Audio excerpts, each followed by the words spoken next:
রানা মিয়া, আমার বাড়ির পিছনে তোমার যে জমিটা আছে না, ওই কাগজটা একটু বন্ধক রাখো। সমস্যা নাই, তোমার পোলা টাকা পাঠাইলে জমি আবার ফিরাই নিবা। চেয়ারম্যান সাহেব, আমার তো আছেই মাত্র এক টুকরা জমি, এরও যদি কাগজটা আপনারা দিয়ে দেই তাহলে কেমনে হইব? ওই মিয়া, এত টেনশন করো কে?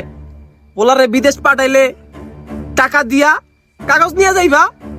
ঠিকই তো কইছে।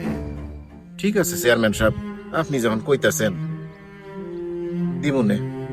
ভালো ভালো ভালো। তো শুভ, তুমি কি কও?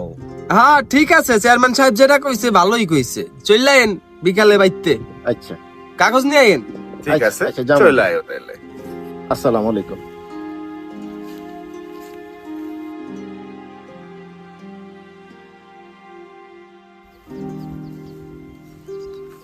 চেয়ারম্যান সাহেব, কিছে? আপনি জি ওর পোলারে বিদেশ পাঠানোর লাগা টাকা টুকা সব দিয়ে দিতেছেন, টাকা কি ফেরত দিব? তারপরে আবার বিদেশ গেলে পোলার টাকা পাঠাইলে ওর বাপে তো আর আপনার ক্ষেত খামারির কাজ করবো না। ভাজান, হ্যাঁ ক। চেয়ারম্যান সাহেব যে কইলো টাকা কি দিব? তারপরে ওর পোলা বিদেশ গেলে গা আমি ঘরের বাজার সদাই করবো কি? ভাজান, আমার কেমন জানি লাগতাছে, উনি টাকা দিব তো? ওর ছেলে আদৌ বিদেশ যাবে তো? না, চেয়ারম্যান সাহেব তো ভালো আছে, আমার মনে হয় দিব। চেয়ারম্যান সাহেব, আমি যেটা ভাবতাছি আপনি কি হেডাই ভাবতাছেন? ভাজান, উনি কিন্তু মাসের সামনে ভালো সাজে, পিছনে মানুষের ক্ষতি করে। আপাতত কথা কম কর, সামনে চল, বহুত কাজ বাকি আছে। তুই চুপ থাক, কাম কর, আমি দেখ মনে কি করা লাগে।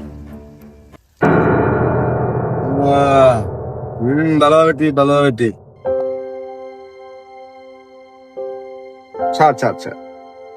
বুঝলি শুভ, পুকুরটা কিন্তু শুকায় গেছে, এবার কিন্তু সুন্দর দেখে মাছ ছাড়বি, পরের বার যেন বড় বড় মাছ হয়। ঠিক আছে চেয়ারম্যান সাহেব।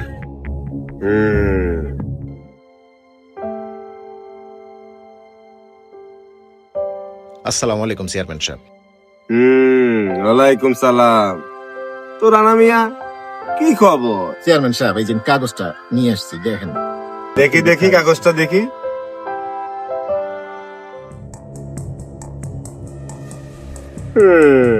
শুভ, কাগজটা আমার সিন্ধুকে রেখে দাও, রানা মিয়াকে টাকাটা দিয়ে দাও। ঠিক আছে ঠিক আছে রানা মিয়া।